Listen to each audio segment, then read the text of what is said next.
Logam non-ferrous selanjutnya adalah nikel serta paduannya. Nikel itu mempunyai kesetaraan kekuatannya dengan besi dan baja ya. Ia bersifat magnetik juga dan modulus elektrisititasnya sama seperti besi dan baja. Modulus kekenyalan atau elektrisitasnya ya. Namun ketahanan terhadap korosinya lebih baik ya, lebih tinggi daripada besi atau baja. Dan dapat mempertahankan kekuatan pada suhu yang lebih tinggi. Karena sifat ketahanan terhadap korosi, Ni ini banyak digunakan sebagai unsur paduan pada baja seperti stainless steel. Biji nikel yang paling penting adalah Pentlandite NiFe9S8. Setelah butiran dipecah dan dibersihkan, selanjutnya dilakukan proses pemurnian sulfid dari material lainnya yang bercampur dengan biji. Sulfid nikel kemudian dipanaskan untuk membakar sulfur dan diikuti dengan pencairan ya, untuk mengeluarkan besi dari silikon, untuk melakukan besi dan silikon. Selanjutnya pemurnian dilakukan dalam suatu konverter Bessemer untuk mencapai kekentalan nikel sulfid yang tinggi. Selanjutnya proses elektrolisa dilakukan untuk mendapatkan nikel murni dari senyawanya. Paduan nikel kerap digunakan mengingat sifat-sifat ketahanan korosi yang dapat mempertahankan kekuatan pada temperatur tinggi.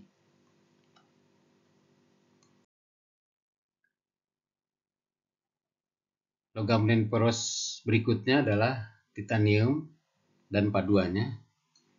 Titanium ini didapat dari biji yang dinamakan rutile, mengandung 98% TiO2 atau biji ilmenite yang merupakan kombinasi dari FeO dan TiO2. Yang lebih disukai adalah biji rutile karena Ti-nya yang tinggi, kadar Ti-nya yang tinggi. Dalam mendapatkan logam dari bijinya, TiO2 diubah menjadi titanium tetrachloride TiC4 dengan mereaksikan senyawa tersebut dengan gas klorin. Kemudian diikuti dengan urutan tahapan destilasi untuk mengeluarkan kotoran.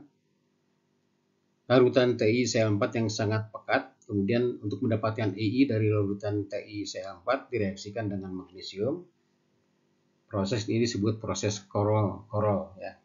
Jadi ada beberapa proses yang merupakan paten dari, misalnya untuk aluminium Bayer, kemudian untuk titanium adalah proses Corol, di mana kalau belum habis masa patennya, ketika kita menggunakan proses ini maka kita harus membayar ya. Ditentukan seluruh produk daripada proses pembuatan titanium misalnya atau aluminium itu harus dihitung untuk dibayar patennya, biaya patennya. Ini dalam hal terkombinasi oleh O2, N2 dan H2, maka pada saat proses memperoleh Ni ini, memperoleh Ti ini maksud saya, maka lingkungan yang ini terus dipertahankan. Logam yang dihasilkan kemudian dicor menjadi bentuk ingot Ni ya, dan paduannya.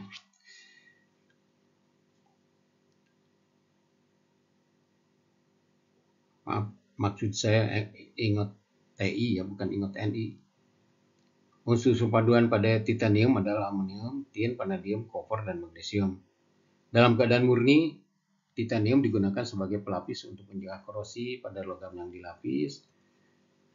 Paduan Ti karena mempunyai kekuatan dan rasio kekuatan terhadap berat yang tinggi, maka digunakan untuk komponen misalnya besi cat, untuk komponen pesawat terbang, dan untuk komponen pesawat ruang angkasa.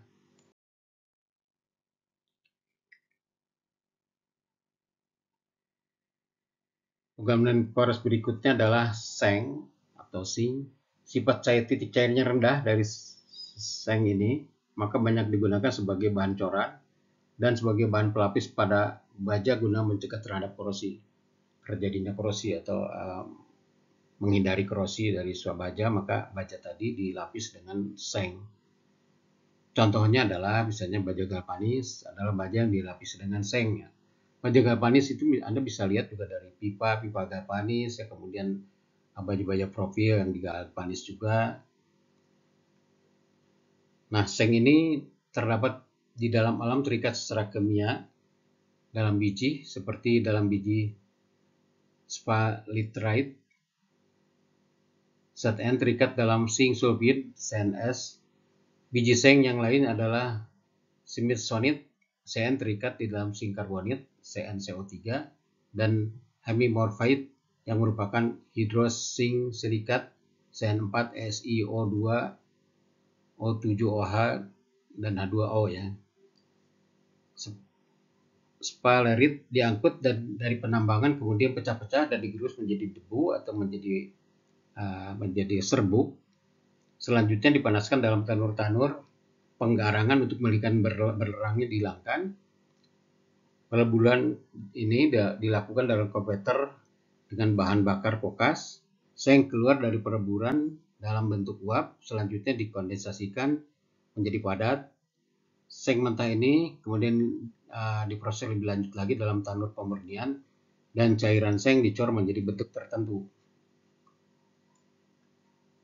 Paduan seng ini banyak digunakan sebagai material untuk die casting, untuk memproduksi komponen-komponen di industri otomotif dan peralatan lain.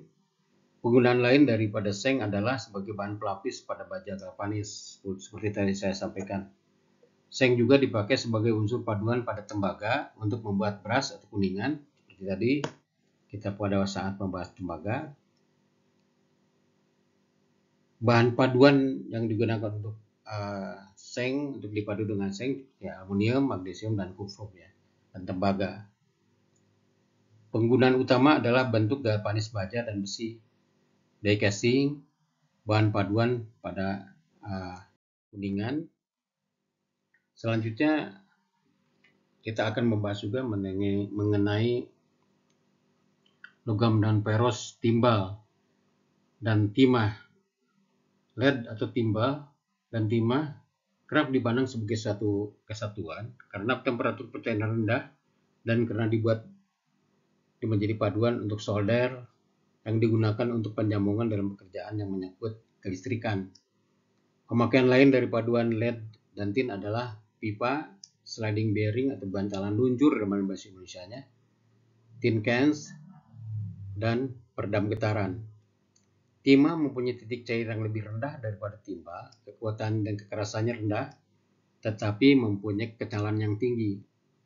Penggunaan lain dari timah adalah sebagai pelapis pada baja lembaran yang digunakan untuk membuat kontainer, untuk menyimpan bahan makanan, dan sebagainya. Jadi ini kita 7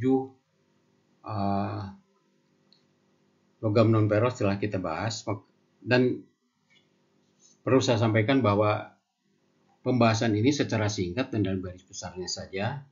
Sedang untuk yang lebih detail daripada pengolahan tadi atau pengolahan daripada biji-biji logam non-ferrous tadi menjadi logam yang kita kendaki, itu Anda bisa lebih detail, bisa mempelajari misalnya general meteorologi, kemudian di dalam buku-buku mengenai proses proses pembuatan baja, kemudian proses pembuatan besi tuang, proses pembuatan logam non-ferrous, proses pembuatan logam mulia dan sebagainya. Itu lebih detailnya di situ. Tapi kita karena membahas secara garis besar untuk mata kuliah manufaktur, maka pembahasan ini harus lebih, nanti mungkin akan kita bahas lebih dalam di dalam pembahasan mengenai proses pembuatan tadi khusus. Ya, mungkin untuk sementara saya sampaikan di sini mengenai material teknik logam, yaitu terdiri dari logam ferrous dan logam non-ferrous. Untuk selanjutnya kita juga akan membahas material teknik berikutnya seperti keramik, kemudian polimer ya. Nah, semua yang saya sebutkan tadi seperti logam, keramik, polimer, kemudian ada gabungan dari ketiganya yang disebut komposit. Itu adalah satu mata kuliah tersendiri di dalam proses di dalam metalurgi ya, dan teknik metalurgi khususnya teknik metalurgi itu. Tetapi kalau kita membahas itu secara garis besarnya yang saya sampaikan, karena saya tujukan ini pengetahuan secara umum yang bisa diikuti oleh bukan saja profesional teknik ya, tetapi juga profesional non teknik ya, untuk diketahui saja bahwa setiap yang yang mempunyai minat terhadap metalurgi khususnya atau terhadap proses manufaktur bisa membahas mulai dari awal ya, bisa mengikuti pembahasan mulai daripada proses manufaktur A1, A2, A3, A4, A5, A6, A7, A8 dan ini A9. Nanti lebih lanjut lagi akan saya lebih bahas lebih lanjut untuk material dari keramik dan polimer. Demikian, saya mohon kalau ini yang saya bahas ini merupakan sesuatu hal yang berfaedah untuk pengetahuan dan untuk mendukung saya untuk bisa lebih lanjut untuk menyampaikan bahan atau material pelajaran yang lain, tutorial untuk yang lain, maka tolong like dan subscribe-nya Anda tunggu ya. Terima kasih.